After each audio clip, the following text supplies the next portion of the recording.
How can we let the brain serve us during sleep?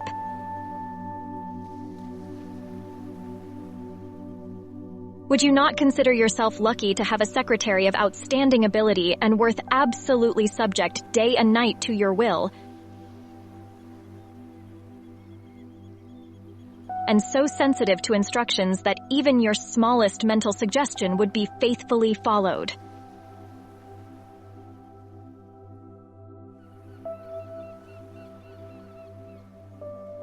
Would you not be careful to entertain no doubts of his ability to carry out your wishes or suggestions if you had such a secretary, and knew that he would be able to do what you suggested only in proportion to your belief in his power to do so?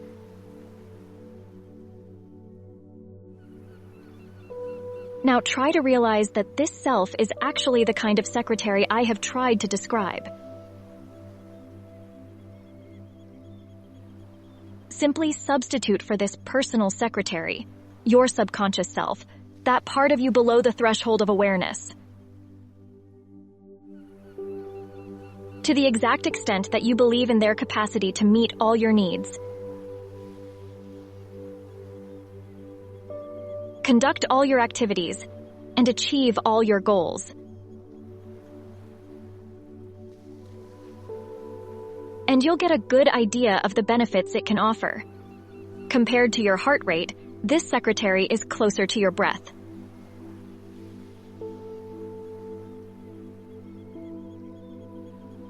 A loyal companion by your side every step of the way, attending to your every need and helping you achieve your every ambition, the embodiment of your most naive desire. Every bit of support you provide to this other self will accentuate the grandeur and splendor of your destiny. Conversely, all negative, vicious thoughts, all selfishness, greed, and envy, all doubts and fears,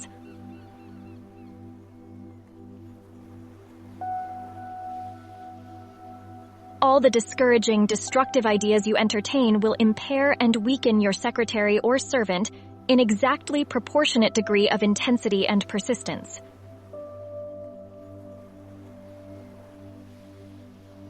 Actually, it comes down to you whether your secretary will be your best friend and helper from heaven, your worst enemy, or your main tool. It makes no difference what we term them. Subjective and objective mind, or conscious and subconscious self. We all know that these two forces are always active inside each of us. One orders and the other follows. We know that one of these, the subjective mind, receives its direction from the objective mind, which has the willpower. It does not originate its acts. Experience reveals that the subjective or subconscious mind I have referred to as a personal secretary is a servant which follows our will, performs our wishes, and records faithfully in the brain not only of every thought, word, and action of ours, but of everything we see and hear.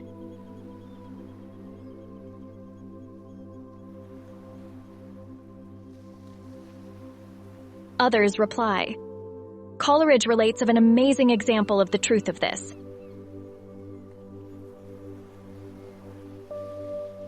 Taken sick with fever, a young German servant girl performed correctly long passages from well-known writers in Latin, Greek, and Hebrew in her delirium. Scholars were invited in to hear this uneducated girl speaking fluently, tongues of which she had no knowledge in her conscious moments, and to tell if they could what it meant. Scholars struggled to understand the girl's fluency in multiple languages during her delirium, highlighting the mysterious and powerful capabilities of the human brain. The miracle was later clarified, as it appears the girl lived in a minister's family and grew used to hearing the master perform classics aloud. She had listened carefully, and her subconscious mind had faithfully copied every word she had heard in her brain.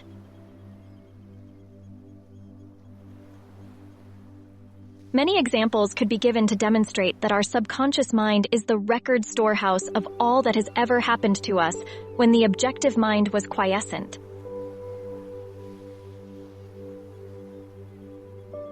Our subconscious mind precisely registers every idea, every experience, whatever comes before our eye or that we hear or feel in our brain.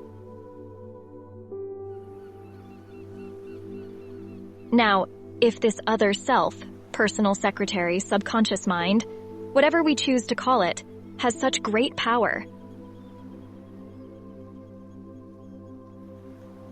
why can it not be trained to work for us both when we are asleep and during consciousness? Have you ever considered the opportunities for mental and spiritual growth found in sleep? Has it ever occurred to you that the mind may be expanding even while the body is going through normal repair and upbuilding processes?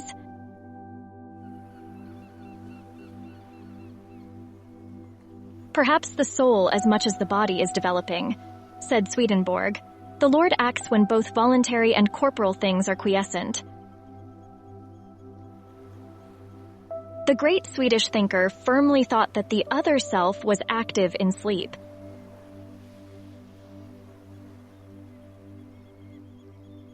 He said his unconscious hours of the night opened his spiritual vision. Illustrations of the activity of the subconscious mind or self during sleep abound in the Bible.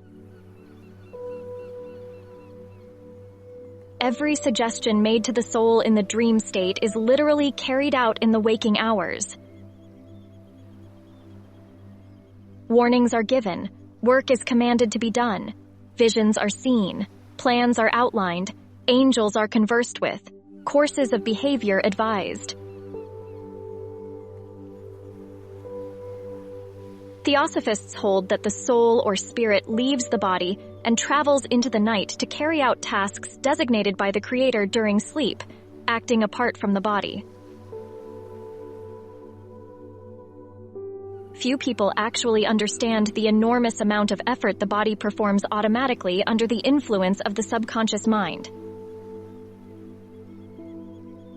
All bodily activities would stop if the whole brain and nervous system went to sleep at night. The stomach, the liver, the kidneys, the heart would stop beating. Other glands would stop acting as well.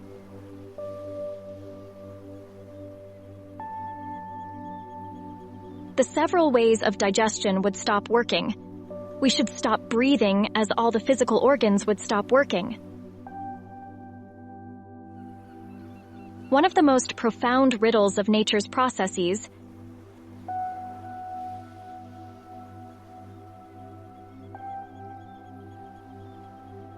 is that of putting a part of the brain and nervous system and most of the mental faculties which were in use during the day under the sweet ether of sleep, while she repairs and rejuvenates every cell and every tissue. But at the same time, keeping in the most active condition a great many of the bodily processes and even certain of the mental and creative faculties. Whereas the sleeper is in a state of unconsciousness, these are awake and alert all the time.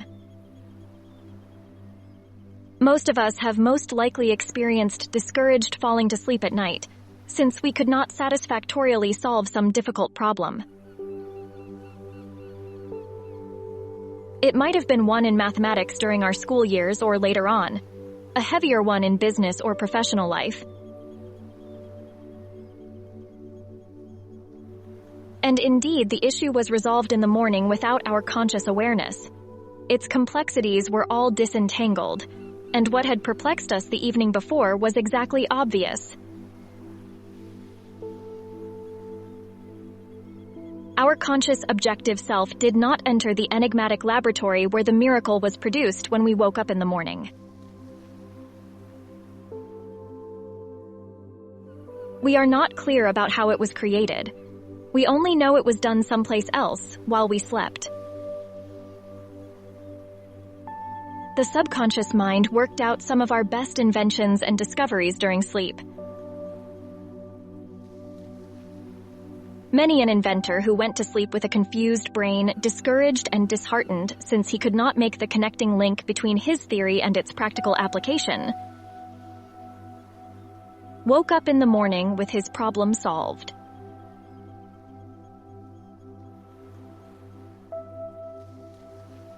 While they slept, mathematicians and astronomers have had amazing results worked out, answers to questions which had perplexed them far beyond measure during their waking hours.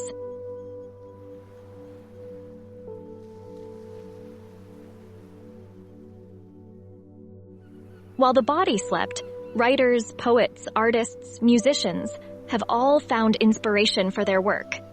Many people try to explain these things just in terms of physicality.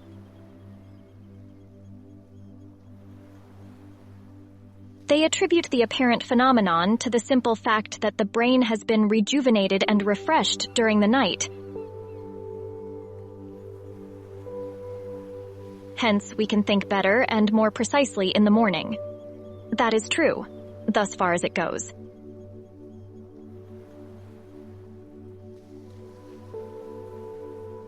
But there is more, something beyond this as well. We are aware that ideas are proposed and that actual solutions followed lines not followed by the waking mind. Most of us have experienced some form or another, which indicates that there is some great principle, some intelligent power back of the flesh, but not of it, which is constantly active in our life helping us to solve our problems.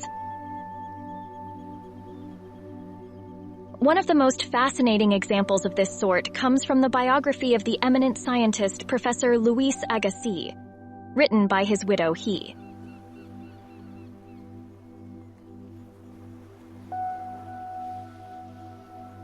For 2 weeks, Professor Agassiz, the author, had been trying to interpret the rather faint impression of a fossil fish on the stone slab in which it was preserved. Weary and confused, he finally set aside his work and tried to forget about it.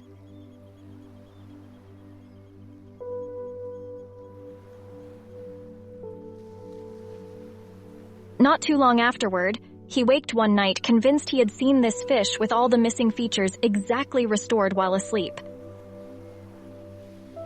But he lost control trying to hold and move quickly the picture.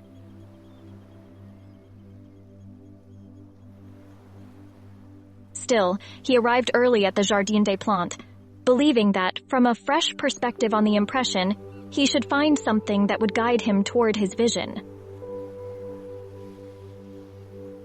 The hazy record was as blank as it had ever been.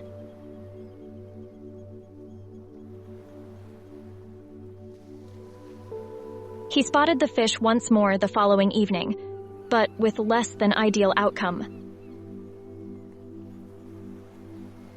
Hoping for the same experience to be repeated, it vanished from his memory as before when he woke.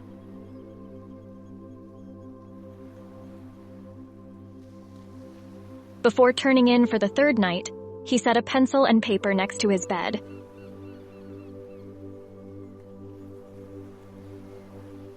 Thus, towards morning, the fish returned in his dream, perplexingly at first, but at last with such distinctiveness that he had no more doubt about their zoological features. Still half dreaming in perfect darkness, he followed these people on the bedside sheet of paper. When he woke up, he was shocked to find in his nocturnal sketch elements he felt impossible the fossil itself should show. He hurried to the Jardin des Plantes, and using his drawing as a guide, was able to sculpt the surface of the stone under which some of the fish turned out to be concealed. When completely exposed, it matched his dream and his sketch, and he found simple classification for it. We all know of instances of the incredible achievements carried out by somnambulists. Fast asleep, they will get up and rest, lock and unlock doors, Go out and walk and ride in the most dangerous areas where they would not try to go awake.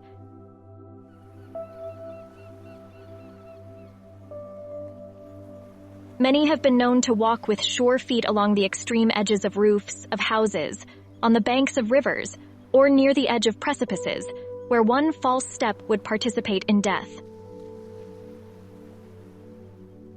They will act, write, speak, and move as though totally aware of what they are doing.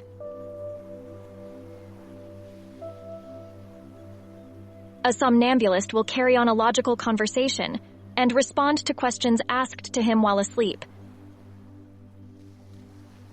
In this sense, the state of the sleepwalker is like that of a hypnotic trance victim. He remains totally unconscious while being acted upon from without. There is no doubt that this also would be possible during deep sleep. Surgical operations have been carried out upon a hypnotized person without the use of anesthetics. When the objective mind is unconscious, the subjective mind is much more open to suggestion. We are on the eve of amazing opportunities of treating disease. There is no opposition on account of prejudice or outside influences.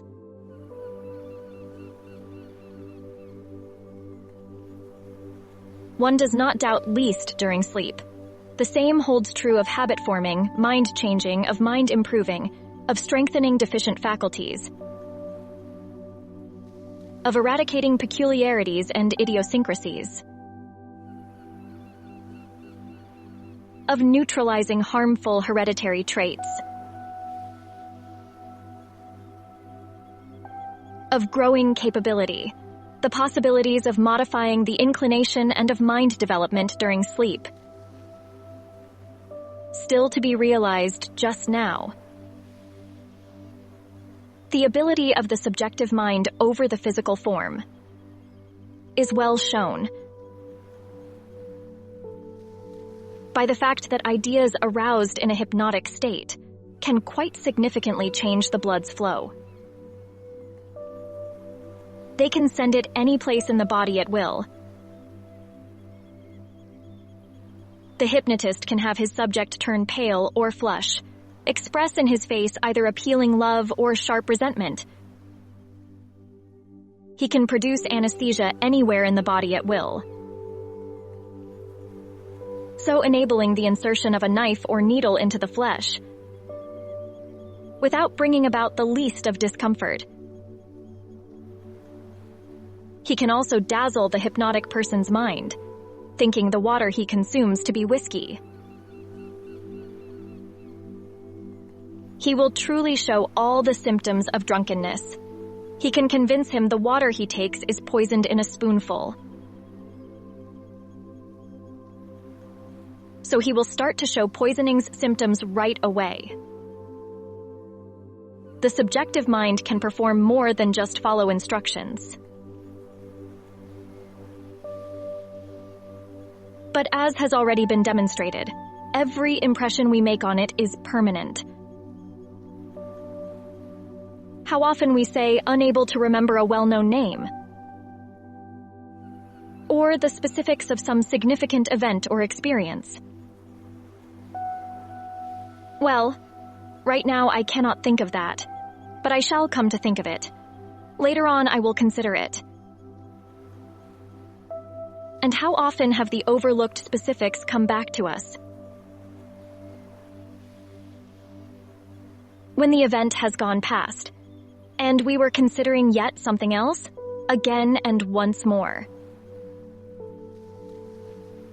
At night, we have puzzled our brains. Our minds constantly process and store information, even when we're not conscious. The brain's ability to retrieve memories at unexpected times demonstrates its learning and adaptation capabilities, holding the key to our past, present, and future. Trying to consider some specific object, which we no longer recall, only to discover it waiting for us early in morning. we are starting to see that every daily event shapes us. Every idea, feeling, and mental attitude we have. The several small actions that seem to create only a feeling impression are not lost at all, in fact. Every day leaves its pictures on the brain.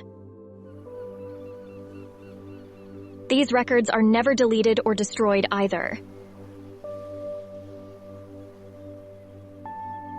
They drop right into the unconscious mind, and they are always on call. They might not arrive simultaneously in answer to our summons. Still, they are still here. And frequently, many years after they entered the subconscious mind, reproduced in their original brilliant color. Recently, I learned of a well-known banker. Someone lost a quite significant key. Only one treasure holder for the bank. It hadn't been lost in the usual sense, he said, but concurrently attached to the staff was stolen suspicion. One well-known investigator was housed in the bank, and after observing and challenging every employee, he started to believe that none but the banker personally learned fresh anything about the key.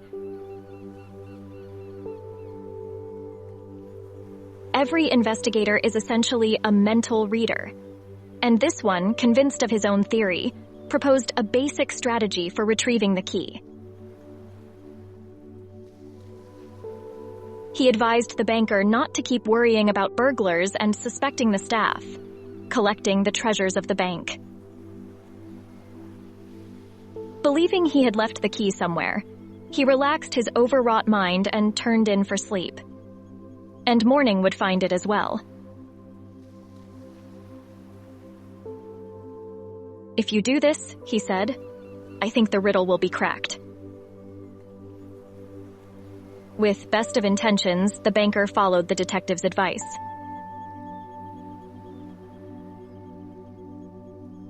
And when he woke up the next morning, he found himself naturally guided to a certain secret location. And there was the key, too. He had no awareness of having put it there. But once he discovered it, he could just vaguely remember having visited this location. Usually occupied with something else, the banker's conscious mind was probably not focused. Only his subconscious self knew what he was doing when he buried the key.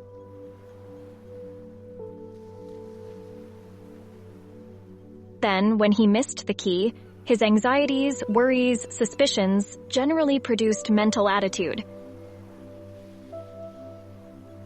made his subjective mind unable to expose the secret to him.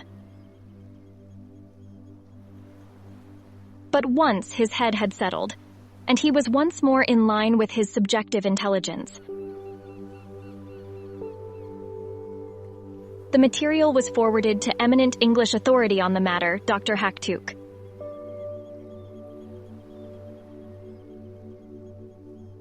Freed from distraction as it sometimes is, the memory is so vivid as to allow the sleeper to remember events years past, and which had been absolutely forgotten.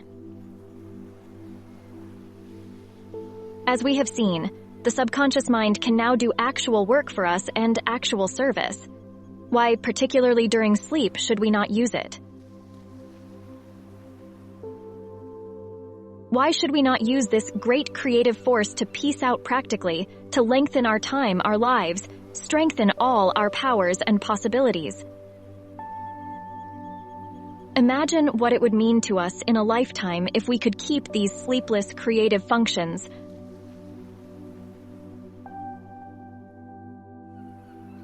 always in perfect condition, so enabling them to go on during the night, working out our problems, untangling our difficulties, carrying forward our plans while we sleep. We already have enough evidence to demonstrate their real constructive activity.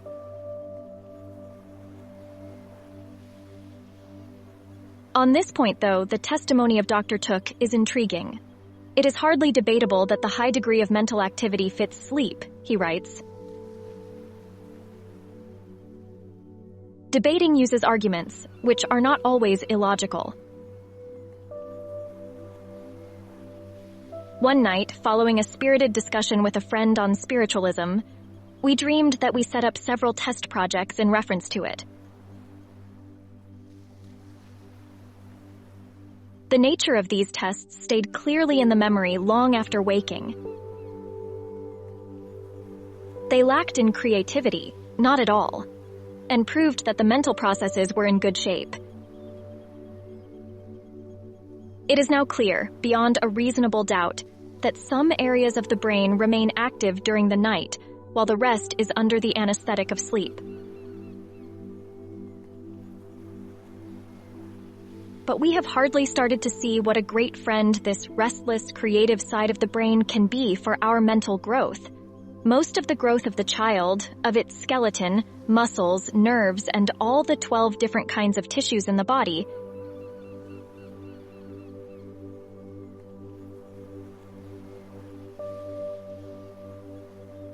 takes place during sleep. That is well known. There is rather little during the activities of the day. It is less known that our minds develop along the lines of the ideals, ideas, and emotions we feed them before we go to sleep.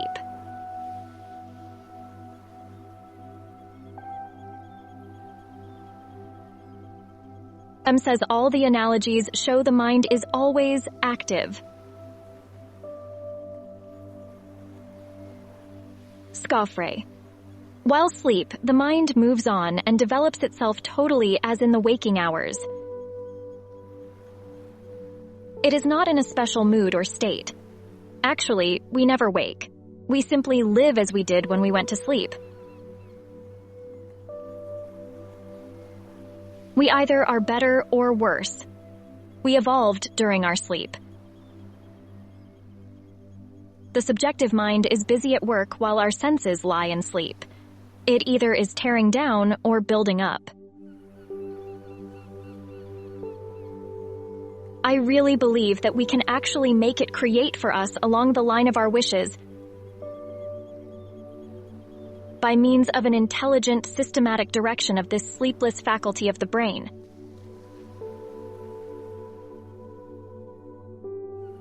Most people, as it is, not only do not properly use this great creative agency,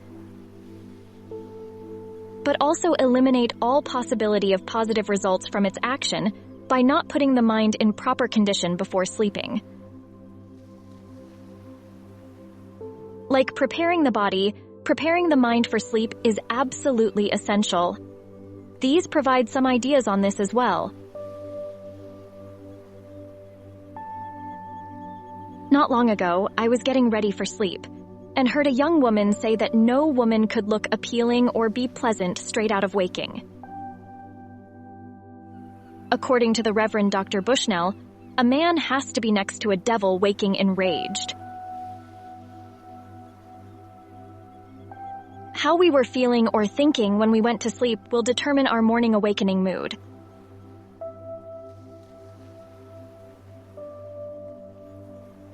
If we retire carrying a grudge against a neighbor, with the resolve to get square with somebody who has injured us,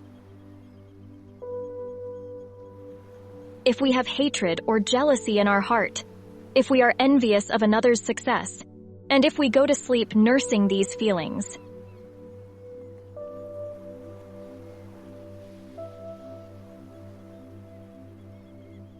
we awake in a depressed, exhausted state, feeling bitter, pessimistic, irritable, unhappy, about as nearly like a devil as possible for a human being to feel. Running amok among the delicate brain and nerve cells, the destroyer was at work all night, fiercely tearing down what beneficent nature had taken such pains to create. But when we bring nice, considerate, loving ideas with us into bed, We wake up in a happy, satisfied frame of mind.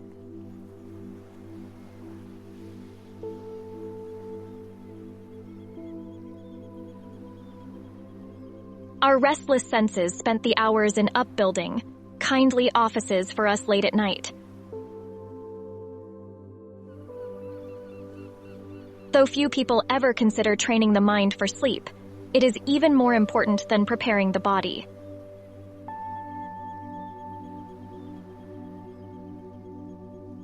Most of us suffer much to arrange the latter. We undress, have a warm bath, gently massage the face with cold cream or oil or some kind of revitalizing salve.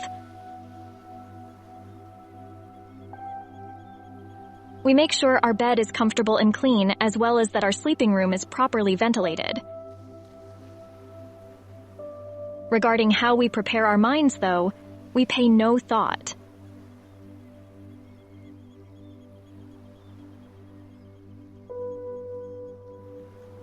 We let our subconscious mental processes destroy most of what we have created during the day, instead of making them built for us in the night.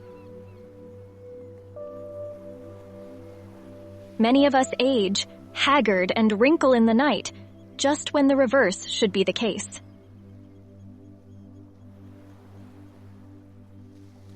For nature herself has decided that night should be the building, the renewal period of life. If we were only to prepare the mind for sleep with the same intelligence and care as we prepare the body,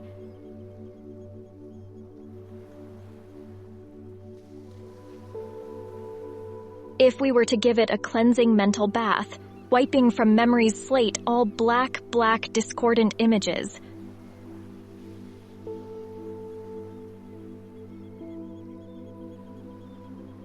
all the worries and fears which bothered and confused us during the day, instead of having the dream panorama passing and repassing before us during the night, robbing us of needed rest and neutralizing our upbuilding, recuperative forces.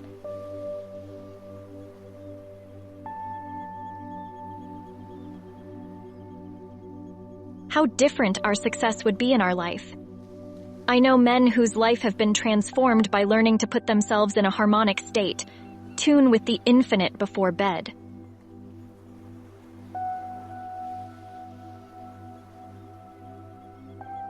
Formerly, they were in the habit of retiring in a bad mood, tired, discouraged over expected evils, worried about all sorts of things. After talking about their misfortunes at night with their spouses, they would fall to consider the terrible situation in their life, their mistakes, and possible evil results from them. Their minds were naturally in an agitated state when they fell asleep, and, as would have been expected, the melancholic, black, ugly images of the misfortunes they feared, vividly exaggerated in the stillness of the night,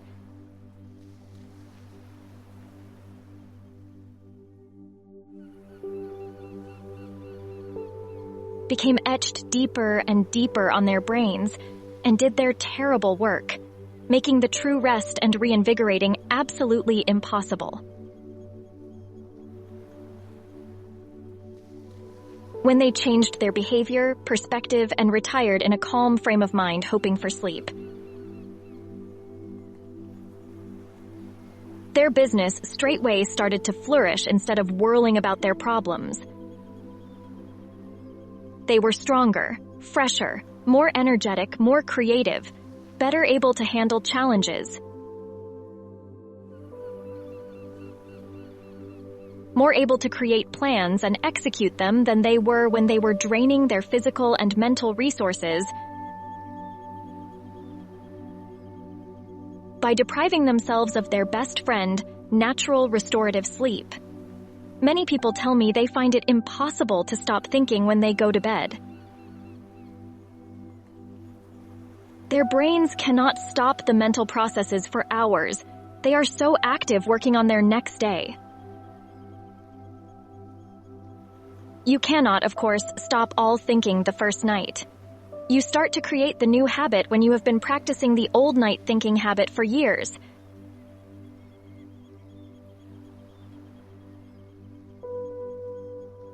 maybe as far back as you can recall, and you have gone to bed every night worrying, thinking, planning, etc. Planning ahead for days, for weeks, for months, perhaps for the next year.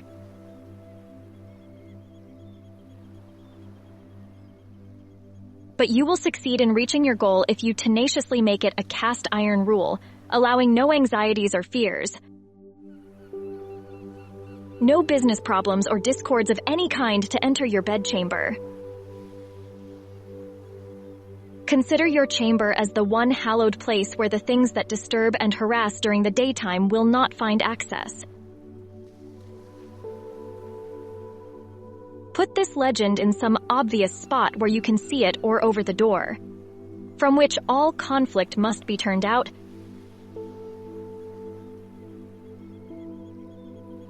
This is my holy of holies, the place of ultimate peace and power in my life. Tell yourself, when you undress and lie down, I have done my best during the day.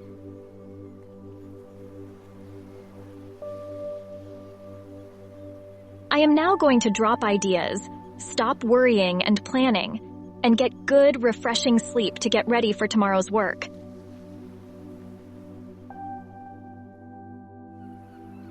You will wipe off the slate of your memory everything you have ever had against anyone.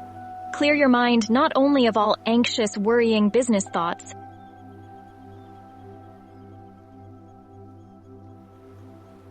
but also of all ill will or hatred toward another. Resolve that you will not harbor an unpleasant, bitter, or nasty thought of any human being.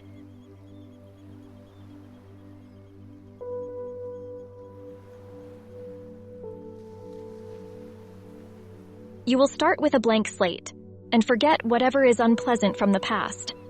Imagine the letters of light all around your room bearing the words harmony, peace, love, goodwill to every living entity.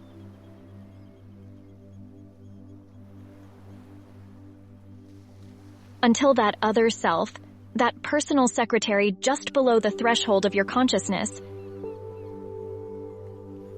gets saturated with the ideas they transmit. Keep repeating them. And after some time, you will fall asleep with a calm, poised head full of joyful, creative ideas.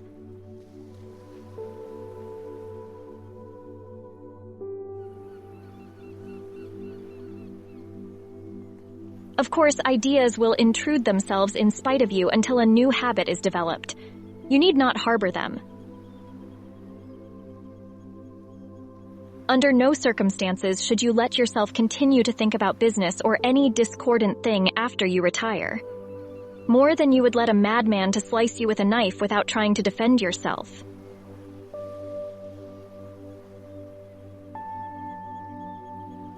If you just keep following the new and better approach, then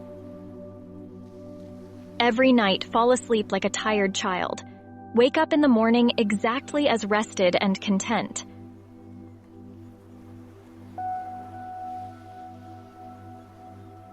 After some time, your subconscious self will follow your wishes without any conscious thought on your side.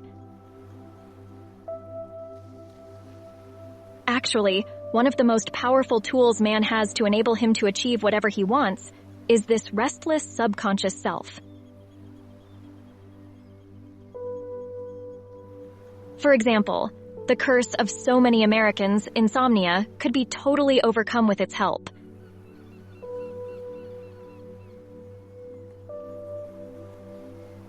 You are most definitely the victim of your belief if you suffer from insomnia and go to bed every night with a firmly fixed consciousness that you are not going to sleep.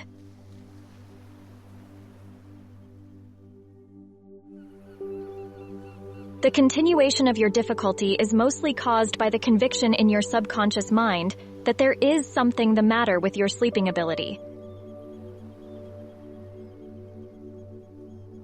Experience tells us that, given enough time and repetition, we can persuade ourselves of practically everything.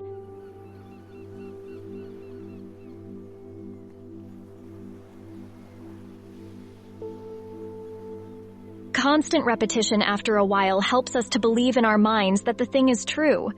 Just as easily as any other habit, we can create the sleep one. With confirmation, it is absolutely possible.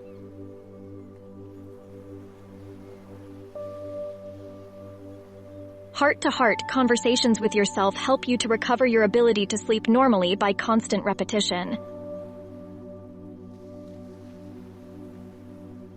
Your subconscious self can be made to follow your instructions, or rather suggestions, to overcome insomnia. That side of your nature which presides over the involuntary or automatic functions during sleep.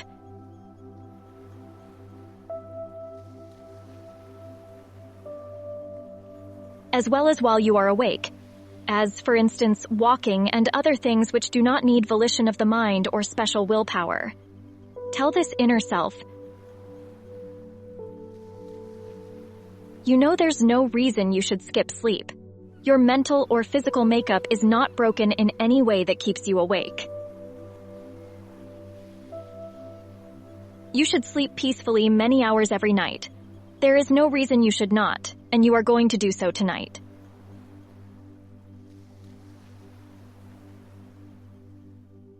Throughout the day, keep repeating such affirmations.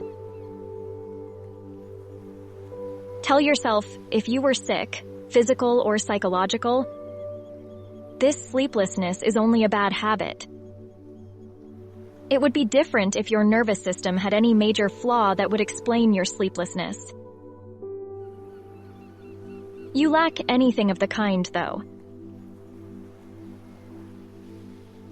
You are going to break it since you are just the slave of meaningless obsession. You are going to start straight away.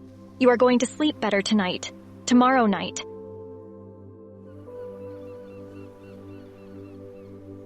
And the next night you will be able to get through with this bogey you have created in your imagination, which has no life in reality. Your conviction, your anxiety about not falling asleep, is the only thing keeping you awake. Empty your mind of all anxiety and fear, all envy and uncharitableness, as advised for sleep. Everything that upsets, annoys, or thrills.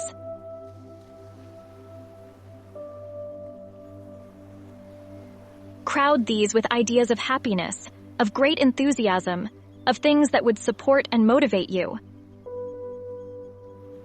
Get ready thinking you will go to sleep naturally and easily. Relax every muscle and tell yourself in a quiet, drowsy voice, I am so sleepy, so sleepy. The subconscious self will pay attention and shortly will act on your suggestion by itself.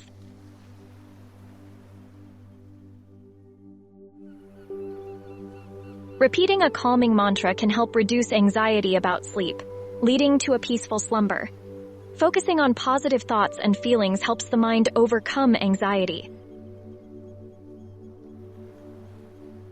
However, if insomnia is caused by bad or irregular habits, it's crucial to modify all habits before seeking relief.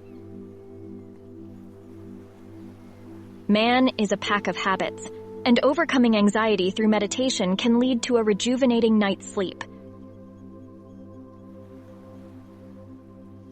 Most of our life is spent either more or less regularly so that they almost become automatic. Our health, our success, our happiness depend on regularity and system order.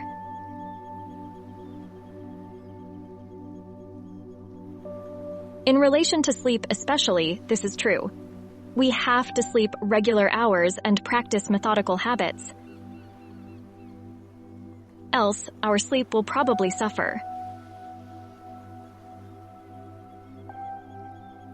If you play as hard as you work, treat yourself kindly and have a jolly good time to renew yourself. As you would prepare your body, so prepare your mind for sleep when your work is done, and then at a regular hour every night. Give it a mental bath and clothe it in lovely ideas. In a little time, you will develop the habit of sound, calm, rejuvenating sleep. Whatever else you do or do not, develop the habit of calling upon your great inner self. Leave there the lesson of uplifting, of self-betterment and self-enlargement, that which you yearn for and long to realize but do not know just how to reach before retiring.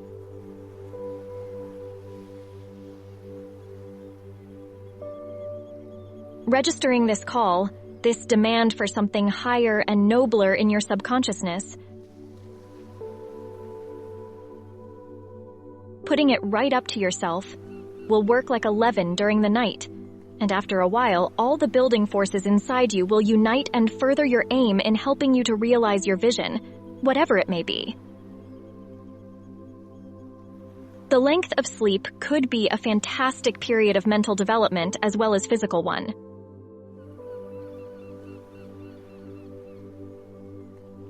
This is the time you can draw your wishes.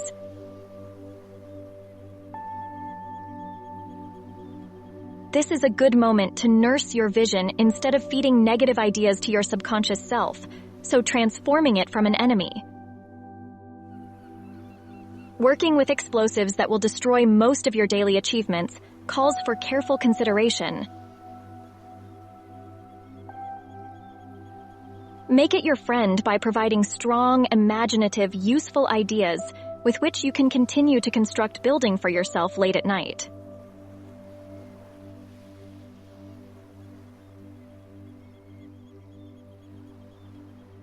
During sleep, there are wonderful opportunities for health and character, success and happiness building.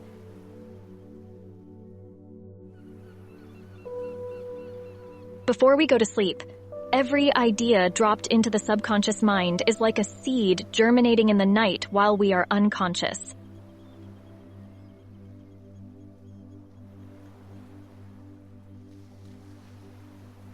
And finally, bring forth a harvest of its kind by impressing upon it our desires, picturing as vividly as possible our ideals, what we wish to become and what we long to accomplish. We will be surprised to see how rapidly that great force in the subjective self will start to follow the model it is given, so forming the pattern.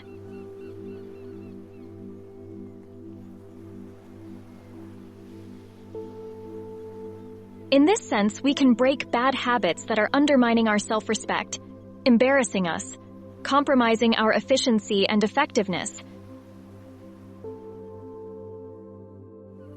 maybe sapping our life.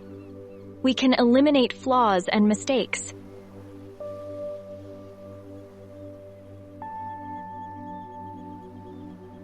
Our weak faculties can be strengthened, and we can overcome vicious impulses for which the willpower might not be sufficient in the daytime. Based on the pattern we give the subconscious mind before turning in for sleep, it can either build or destroy, either make us happy or miserable, as now seems clear.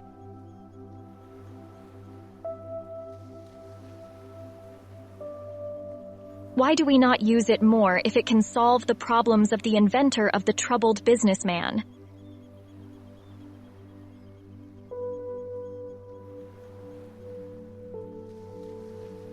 Why do we not take advantage of this great enigmatic power for life building, character development, success building, happiness building instead of for life destruction?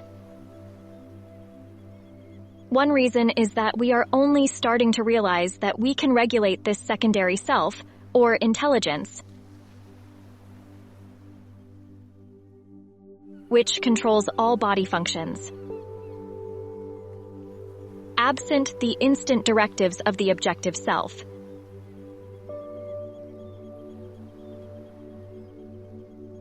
Experiments on hypnotized people allow us to glimpse what it is capable of. The objective mind, that which gets most of its material through the five senses, is turned off.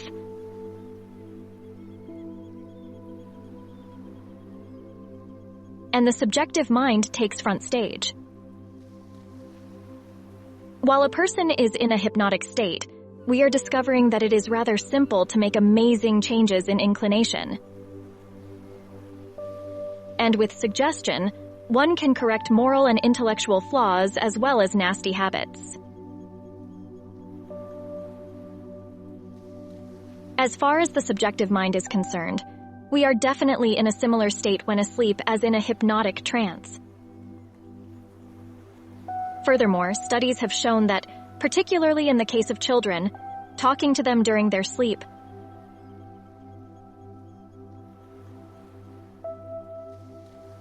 guiding them, counseling them, suggesting things that would be for their benefit produces amazing results.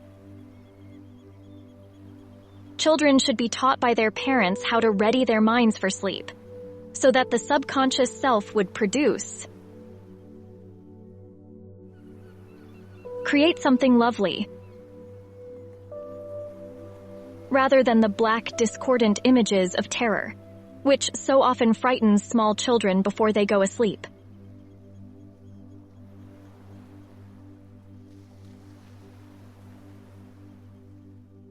Teaching children to relax their minds before sleep can positively impact their subconscious thoughts and dreams, preventing unsettling images that may disrupt their sleep.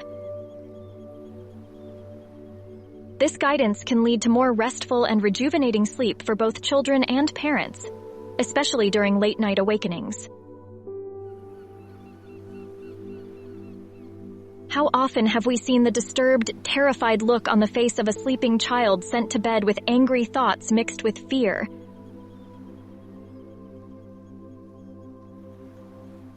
Thoughts in its mind following a severe scolding, maybe a whipping. Especially right before bed, a child should never be teased or scared or punished. Falling asleep in its most beautiful, happiest mood in line with love should be encouraged. Then the child will awaken in the same spirit as though it had been speaking with angels, reflecting the love spirit from its sleeping face. Children are especially vulnerable to the influence of our ideas and recommendations to them while asleep.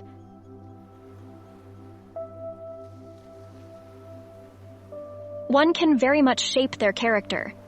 During sleep, their weaknesses vanished, their ability grew, and their weak points strengthened. The advice given to them in that state has some influence more than the advice given to them when awake.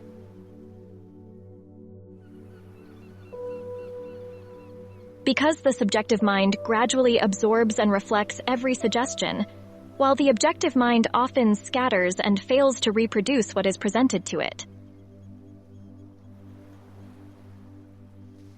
Many mothers have discovered this true, particularly in breaking bad habits that seemed nearly impossible to reach while the children were awake. Think beautiful ideas into its mind as it falls asleep. Speak to it of beautiful things if you want your child to be beautiful in character, in disposition, in person. I think the time will arrive when most of the child's education will take place during sleep.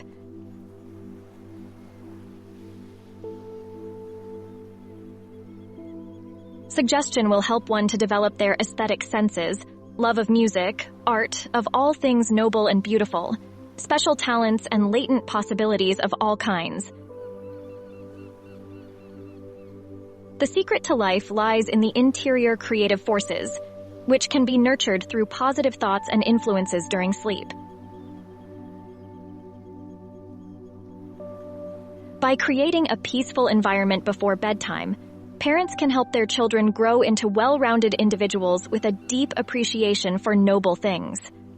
This subtle yet powerful form of education allows the true beauty of a child to blossom.